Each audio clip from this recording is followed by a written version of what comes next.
What's up guys, it's Kelly and today we are hanging out in my living room. We're sitting on the floor in front of my very small but very precious bookshelf. I thought it would be fun to do a video where I talk about all of the books that I read in April. So as you guys know, we're currently in the middle of a whole lockdown situation, so I've been doing a lot of reading. I mean, I do a lot of reading anyway, and in my last couple of videos I told you guys some of my book opinions as I was kind of reading through, and you guys requested more book content, so I thought this would be kind of a fun way to do it. So just a quick disclaimer, I have very strong book opinions. I know that I'm a very harsh book reviewer. Just because I don't like a book doesn't mean that it's any personal attack on you or anything like that. If you like a book that I hate, that's totally fine. I don't think less of anybody for that. I mean, we all have different opinions on what's entertaining for us and what's interesting for us, so take all of this with a grain of salt. We're kind of just having fun here, right? So I did read 8 books in April, which feels like actually kind of a lot, but again, we've been in a lockdown, so I have a lot of time to read. And yeah, I did end up reading all of these books on my phone because the library is obviously closed right now, but I do have one of those library apps, and also I do rate all of the books that I read on Goodreads. So if you guys are interested in hearing more of my book opinions, you are welcome to go follow me on Goodreads. I will put a link of my account in the description for you guys. But yeah, so let's get started. So the first book that I finished in April was Kingdom of Ash by Sarah J. Maas. That is the 7th and final book in her Throne of Glass series, which I have read all of them, and I've also read the prequel, which is a collection of short stories. So this is a very hard book to explain because the series is so long and it evolves so much that the last book is really not at all about what the series is about. But the first book in the series is the story of this 17-year-old assassin named Selena Sardathian, and she is chosen to participate in this challenge to, you know, become the king's champion and do his bidding and kill people for him and do that kind of stuff. So it's just her and a bunch of other assassins and thieves and other bad guys basically kind of competing for this title. And it's set in a world where magic exists but for some reason has stopped. Like I said, the book has evolved so much. It's actually funny because I read the first 5 books and the prequel like when they were first coming out, and I stopped following along when the 6th book, Tower of Dawn, came out. There wasn't any reason for it, I just didn't keep up with it. But this year I decided that I was going to reread the entire series so that I could finish it. So I ended up spending the last several months rereading all of those books, which are actually pretty long. This month I finally finished the 7th and final book of the series, Kingdom of Ash. So I ended up giving Kingdom of Ash 3 stars. I thought it was a good conclusion to the series, but to be honest, the entire series for me has kind of floated between 3 and 4 stars. I mean, I think it's fun. I actually really like Sarah J. Maas, but I understand that there are issues with her writing and just her opinions on men versus women and that whole kind of thing. So I won't get into it, but honestly, I do really enjoy her stories, even though I don't think they're absolutely amazing. I do think they're like fun and very entertaining to read. So I did enjoy rereading the series, and I thought the conclusion was good. There were some things that annoyed me about it, but I really can't get into it without spoiling like several books. So if you guys have read it and you want to know why I didn't really like it, I did do a spoiler review on Goodreads, so you can check that out. So after that, I ended up reading the entire Folk of the Air trilogy by Holly Black. So that includes The Cruel Prince, The Wicked King, and The Queen of Nothing. So I actually talked about it a lot in my last vlog when I was reading The Cruel Prince, and I am very embarrassed about my opinions on that, and I am totally eating my words because the series ended up being absolutely amazing. And I don't know if you can see, but I did end up buying the trilogy, and not only that, but I bought the special edition Barnes & Noble version because I was really excited about it. It follows this 17-year-old, I think she's 17. A lot of these main characters are 17. But yeah, so it does follow this girl Jude, and she is a human mortal who lives in fairyland, and she's kind of surrounded by fairies all the time. Mortals living there are kind of not accepted, and they're made fun of, and they're almost used like in bad ways for the fairies. We're kind of following Jude and her twin sister as they're like going to school and getting made fun of by the fairies, and it's just like, I don't know, it just felt like I couldn't really relate to it because that's not really something that I have experienced in so long. I mean, I am 28 years old, so it's kind of hard for me to like remember. I mean, not remember, but it's kind of hard for me to like relate to being like, oh yeah, those bullies, you know what I mean? So that kind of didn't really speak to me, and I also felt like there was a lot in terms of just like the love interest and the decisions that she and her twin sister made that I just felt like I just wanted to like shake them because I was like, you're being dumb. But it was all kind of a setup for the rest of the series, which I liked so much better. So the second book, The Wicked King, I ended up giving 5 stars. I'm not going to spoil anything, but I did find that it evolved way past school. We weren't actually dealing with classes or bullies anymore. We were kind of dealing with more about politics and just learning a little bit more about the world. And I thought that was so fun. And I really loved the dynamic between Jude and Cardan. And the end of the second book absolutely killed me. Like, I was like, oh my gosh. The third book I had on hold on the library app, and I couldn't get it for a couple days, and I was freaking out because it was such a cliffhanger, and I was like, oh my gosh, what's gonna happen next? So that was actually really enjoyable for me. I love when a story just kind of like grips me and I just can't like think about anything else. The third book is called The Queen of Nothing. I did finally end up reading that a couple days later, and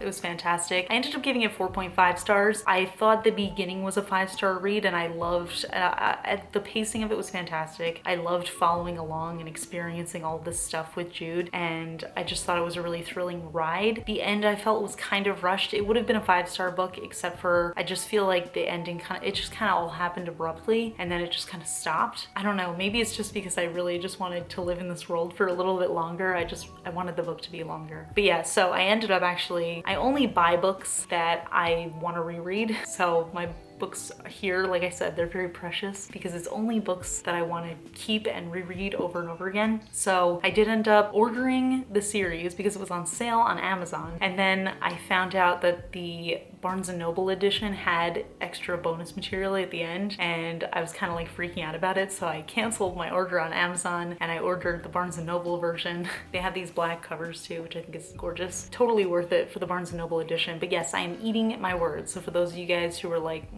you were wrong about that book, I was totally wrong. It was worth it to read that 3-star book to get to the rest of the series, which was so fun. And also it was a fun way to kind of set up the world. So I'm not mad about it. But if a book is 3 stars, I will still continue reading the series because I just find that usually a series gets better. But if it's 2 stars or 1 star, then I'm not gonna bother, because I just feel like at that point it's either something about the writing or something about the storyline that I just don't agree with. So yeah, glad I ended up continuing that, but I tend to do that with 3-star books anyway. The next book I read was The Beautiful by Renee Attier, and this is a book set in 1872. It follows 17-year-old Celine. I know they're always 17 in YA fiction. I don't know why. But anyway, she travels to New Orleans kind of for a fresh start. She used to live in Paris, and we find out very early on that, you know, something bad happened in Paris that she's kind of trying to escape. So she comes to New Orleans, and I don't really know after that, because the whole book I feel like could have been summed up in 1 page. I ended up giving it 1 star. So the reason that I even picked this book up is because it was supposed to be, it was touted as being like the resurgence of vampires. And I don't know if you guys know this, but I'm actually a huge vampire fan. I love reading vampire books. I love the lore about vampires. I love hearing people's different takes on them. And for me, it's just such a thrill to read about them. I feel like people don't really write about vampires anymore, so when I heard about this book I was very excited, but I had a lot of issues with it. For one, this book was way too long, and it really should have been the prologue to whatever the second book is, which I'm not gonna bother reading because I am not a fan of this author's writing. So yeah, I feel like there was so much overwriting. I remember there was one chapter where it started off with someone being like, oh, how was your food? And the main character goes on this tangent where she thinks about like all of the previous meals she's ever eaten. And I was like, oh my gosh, how many pages is this gonna go on for? And it went on and on and on. Detailed descriptions of different foods that she's eaten in her life, and her birthdays where she used to have this special treat and this and that, and it was just endless. And I was like, where's this going? It was all said just so she could say, oh, this food was so much better than any of that food. And I was like, oh my gosh, that was not worth like 10 pages of nonsense. I know it probably wasn't actually 10 pages, but since I am reading on an e-reader, the pages are very short. But yeah, that ended up taking way too long, and I feel like that's just like an example of how the whole book was. Like, you just do not need to write that much. That was just, there was so much overwriting. So that I had an issue with. In terms of like the supernatural aspect of it, nothing supernatural happened until the very end of the book. Like the last chapter was basically the only mention of vampires and anything supernatural like that. So I just felt like, I don't know, I was waiting the whole time for there there to be like this whole vampire reveal, but it didn't end up happening until the end of the book, and by then I was just so annoyed with the plot and where it was going that it was not even worth it for me. And then also just the love interest. I am a huge fan of the enemies to lovers trope. I think that's amazing, but in this I just feel like we're introduced to a character, she doesn't like him, and then in the next scene she does like him, and there's no explanation why. And I feel like I don't even know if that was supposed to be an enemies to lovers. It ended up just kind of being like, wait, what? I thought you didn't even like that guy. Like, I didn't understand it at all. So I was really not on board with that. But mostly it was just the overwriting that really put me off. And I think it could have been an interesting series for me, and I probably would like the second book a lot more. But just the fact that there were so many pages of filler, in my opinion, I kept on thinking that these little details were going to be something that was important later in the story, and it ended up not being the case. It just sounded like she wrote a short story and somebody was like, it needs to be X amount of pages in order to be a published novel. And she was like, oh, let me do this. I can fill this in. Let me think about every meal I've ever eaten in my life. So I don't know. I was not on board with it. I did not jive with the writing style. I did not jive with this author. And I was just really disappointed that this is being touted as like the most amazing vampire new series ever, because there's really no vampires in it. So yeah, 1 star from me. The next book that I read was Days of Blood and Starlight by Laini Taylor. That is the second book in the Daughter of Smoke and Bone series, and I actually have read that book before. I read the whole trilogy years ago, but I recently purchased it for my bookshelf and I wanted to do a reread of it.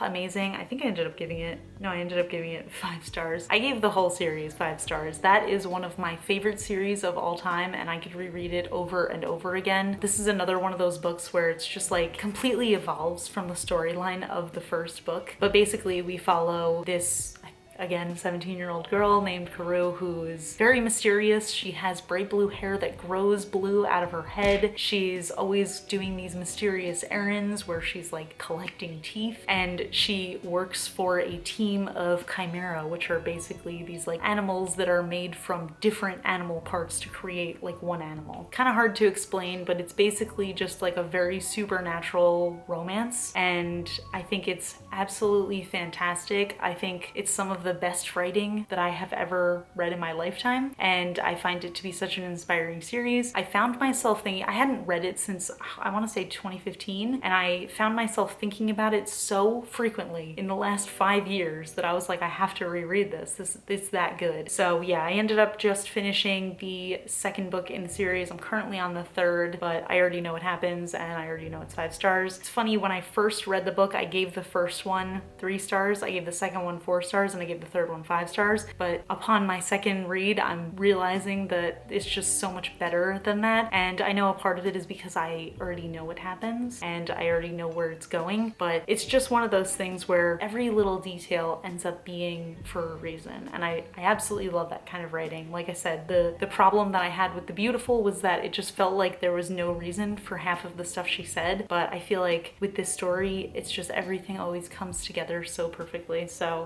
just an amazing book. I'm really slowly reading the third book because I'm just kind of relishing it right now. The next book that I read was Shatter Me by Tara Mafi, and I have heard so much about this series. I know it's a very long series and it's supposed to be super amazing, and this was the first book in that series. We are following this girl, Juliet, in kind of a dystopian future where the government has kind of taken control of everything, and there's like shortages of food and people are dying everywhere and wildlife is dying and all this stuff. I'd give you more information, but we really aren't given that much. Basically, Juliet is in a mental institution, I think. And we learn that her touch actually kills people. So anybody she touches will die, pretty much. So the reason that I'm kind of confused on this synopsis here is because it's written in a very particular style. We're in Juliet's head and it's almost like a stream of conscious, or like she's writing in a diary. There's a lot of stuff crossed out. There's a lot of repeating words. It's a very stylistic choice, and I do think that's very cool. Personally, I didn't love it. I ended up giving the book 2 stars, and I think it's probably worth 3 stars. I just didn't want to continue the series just because I didn't really jive with the writing style. And I do think it was really cool. Like, I love how the style evolves as the character evolves. And there's actually a note from the author in the beginning kind of explaining that that would happen. So I was anticipating it anyway, and I do think that's a really awesome choice. But yeah, it didn't work for me. I feel like I didn't get enough information throughout the story. The way it was written, I understand that the main character was kind of stunted emotionally and she's kind of been through all these traumatic things, but it just felt like I was reading like a 13-year-old's diary and I could not get on board with it. I almost wish that the book was from a different perspective, because I wish I had known a little bit more about the world while this was happening, what was going on, and it almost felt like to me that this writing style was chosen because it was a cop-out, like she didn't want to flesh out the world that much. And I'm sure that's not the case, but that's kind of just how it felt when I was reading it. So that was really off-putting for me. And then also the love interest in that, I just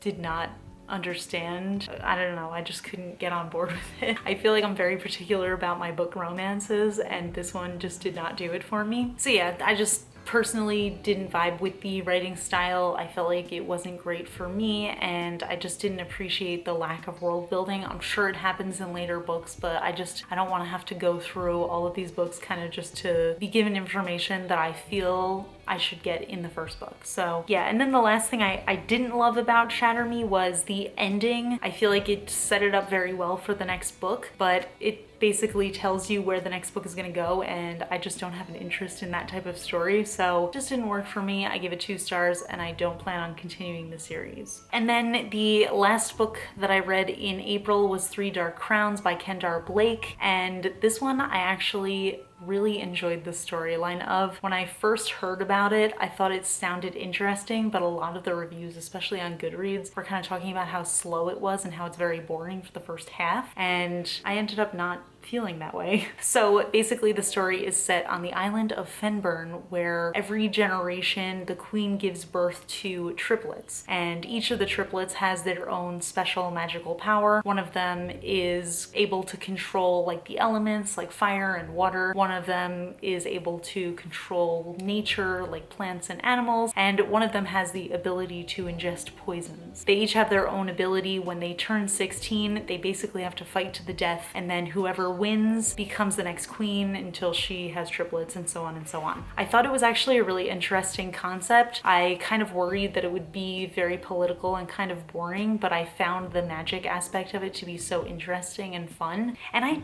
really didn't find the story to be slow moving or boring in the beginning at all. I was kind of anticipating it to be just based off of the reviews that I read, but I feel like we were kind of just dropped right in the middle of the action. It was their 16th birthday. All of this crazy stuff was just immediately happening. And I don't know, I felt like it was a really cool concept. The whole thing about the island is it's like very much a matriarchy, and the women are the ones that are in power, and I thought that was kind of just a fun little twist on things. The love interests were kind of basic, but I thought that was totally fine because I was more interested in like the magic and the politics of it and all of that kind of stuff. I just thought it was really interesting. I ended up giving it 4 stars. I'm really looking forward to the next book. The first book ended on a cliffhanger that I was like, oh my gosh. I'm really excited to continue that series. I thought it was very fascinating. I really liked the writing style. I did read on Goodreads again that people were saying it was not good as an audiobook, and I totally understand that because there are a ton of characters to keep track of. I found that reading them, it was very easy to keep track of them just because, you know, you're seeing their names and they look different. I can understand when you're listening to it, it's probably hard to keep track of like who's with who. So we're basically following 3 totally different storylines. So each chapter is alternating between each of the 3 girls, and they're living in totally different places, doing totally different things, and associating with totally different people. So it's definitely a lot to keep track of, but I think it's absolutely worth it. I found it to be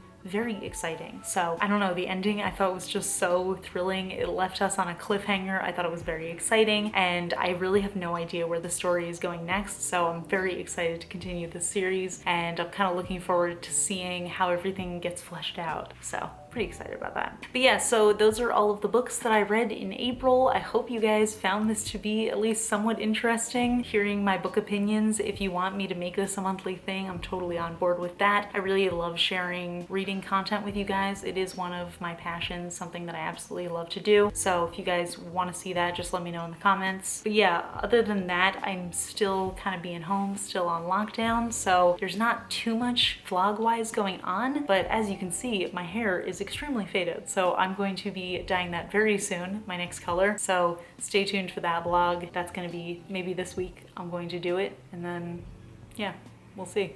So yeah, that's it. I hope you guys enjoyed it. Consider subscribing to my vlog channel, and I love you. Bye.